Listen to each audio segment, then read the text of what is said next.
আর শুভেন্দু অধিকারী তিনি আজকে অর্থাৎ তার নাম ঘোষণার পর তিনি বলছেন যে রাজ্যে ভয় আউট ভরসা ইন, বাংলাকে সুরক্ষিত করতে হবে, মা বোনেদের সুরক্ষা দিতে হবে। শুনুন।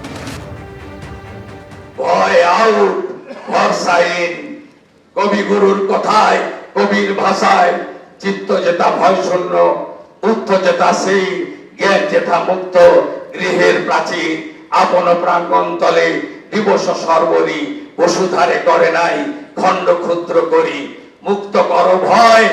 আপনো মাঝে শক্তি ধরো, নিজেরে করো জয়, জয় করতেই হবে বাংলার মানুষের আশা ভরসা জয় করার মধ্য দিয়ে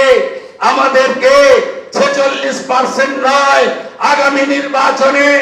ইতিবাচক কাজ করে সংকল্পপত্র কার্যকর করে মোদিজির স্বপ্ন পূরণ করে বাংলার মানুষের আশাকে পূরণ করে 60% বেশি মানুষকে আমাদের সঙ্গে আনতে হবে, বাংলায় অনুপ্রবেশ মুক্ত করতে হবে, মা বোনেদের সুরক্ষিত করতে হবে, রাষ্ট্রবাদকে মজবুত করতে হবে। ভারতবর্ষের সাংস্কৃতিক রাজধানী ও কলকাতা এবং আধ্যাত্মিক চেতনার জাগ্রত ভূমি এই পশ্চিমবঙ্গকে আমাদের সোনার বাংলায় পরিণত করতে হবে।